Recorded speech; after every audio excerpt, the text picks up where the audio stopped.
Listen up, all fight fans and fitness junkies. You've been listening to me talk about Jocko Fuel for a while now, and if you've been waiting, the wait is over. This August, you can score a massive 30% off on all of Jocko Fuel's top-tier supplements. That's right, 30% off. Jocko Fuel is loaded with all of the good stuff and none of the bad. We're talking no added sugar, no artificial sweeteners, and absolutely no gray area or banned substances. Just pure, clean fuel to power your performances. And guys, I really want you to try some of my favorites like Jocko Go and Jocko Hydrate. This deal is only going to be available for the month of August. So use code Chael30 or go to JockoFuel.com. Don't wait.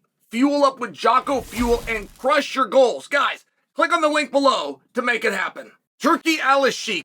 I gotta tell you, I have enjoyed watching this guy as a promoter. And you wanna know what a lot of promoters will not do?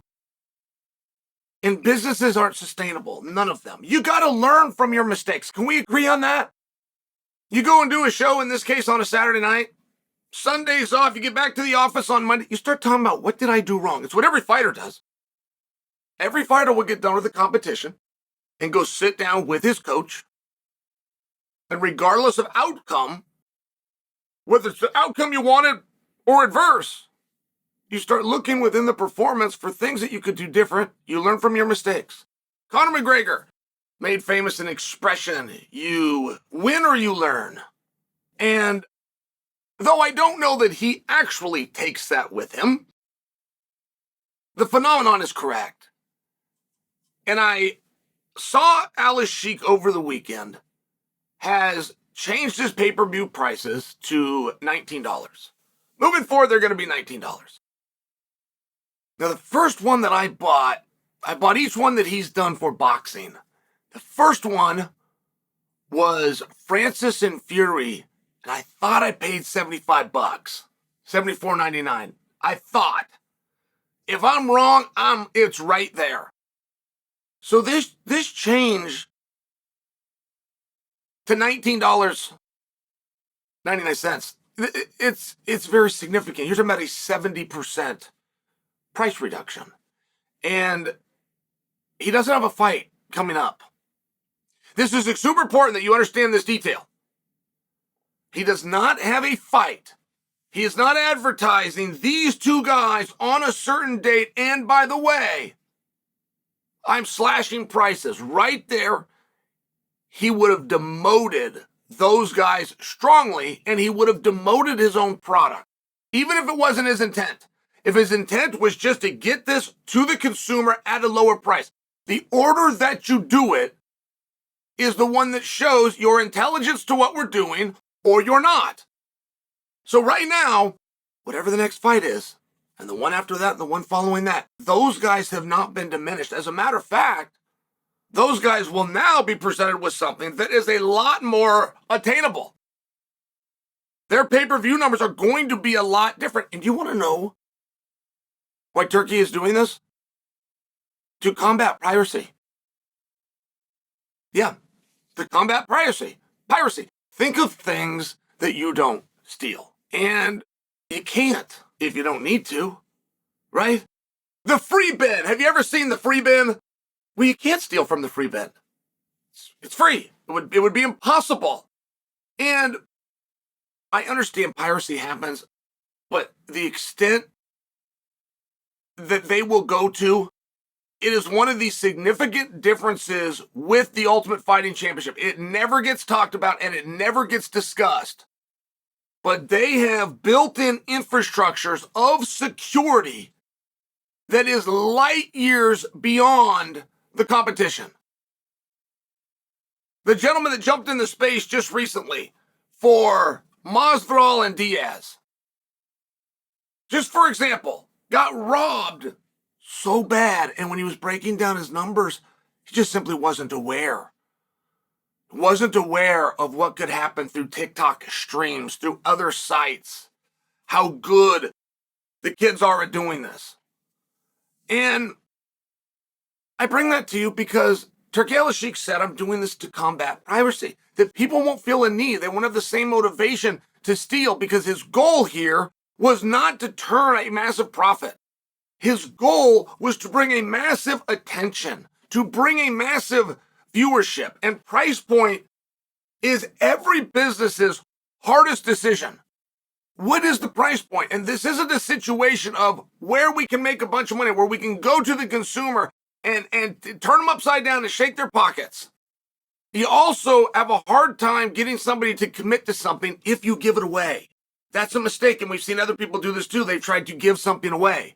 You can always loosen the reins, guys. You can never retighten them. One of the great business examples, but I was a little kid when this happened.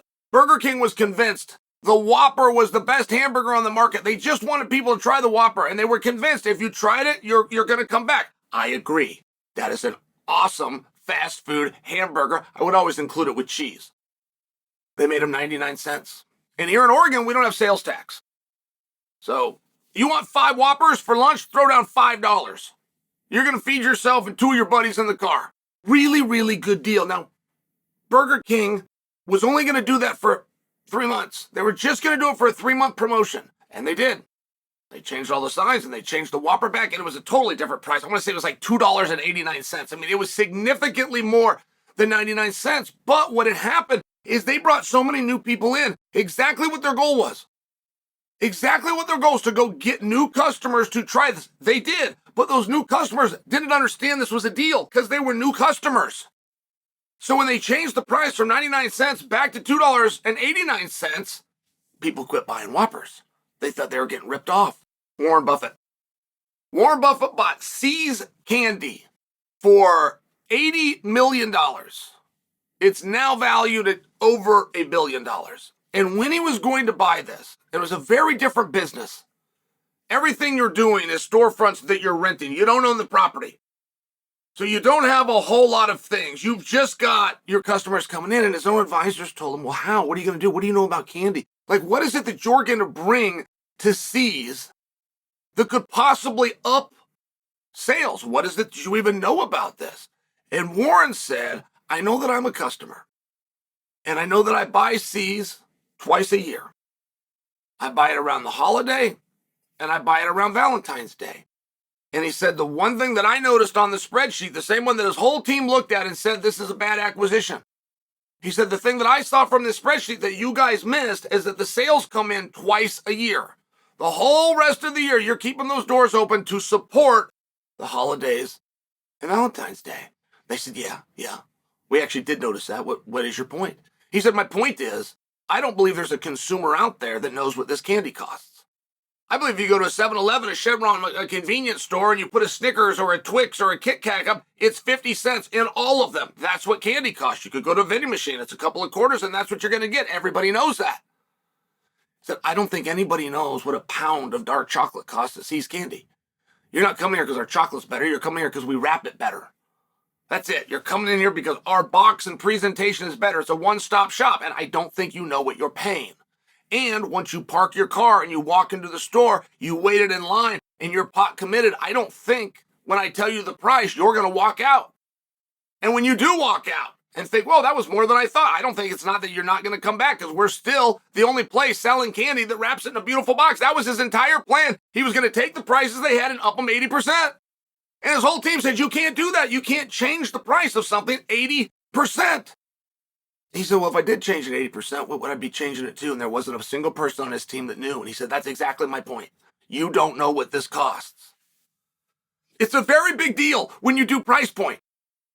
Because I have seen other promoters go right to YouTube and give their product away. Go to a sign-up app, which is the hardest thing in the world to get customers to do. Oh, my goodness, the behavior and all the things that you have to do. But you give the product away. That's why they're going to do it. Then over time, once you get them interested, you put up a paywall. And they're already there. You've already done the hard work. That model has never worked. Literal statement. 0 times will you give me an example where that model I just described has worked. So you have this price point issue. What's free? What's too much? Where do I get the consumers? And the fact that Alalshikh wanted to reduce piracy first and foremost and bring eyeballs in. I mean, I've just got to tell you, this was great. But the fact that he put this out, not with it attached to a fight, that changes everything. I've seen events, guys. I've seen them 2 for 1. Bring a can of food. Kids get in free. Go to Groupon. I've seen all of these things. If you do that in advance, good for you. If you do it once the product's already on the shelf, regardless of your intent, you're only going to do one thing. You're going to damage, demote, and devalue the brand. This was a great move. I happen to agree with him. That at $20, he is going to reduce piracy. I think it does bring in more eyeballs. I think it does make people more interested. I think the old model of how people watch fights still exists, which is one guy gets the fights, calls his buddies, they order a pizza, and they all go over there. But now all of a sudden, you're all pitching in $5. You're getting the pizza and the show. I like the move. I'm impressed that he came up with it. He had not been in fight promotion very long, and it is a very unique industry. He got this one right.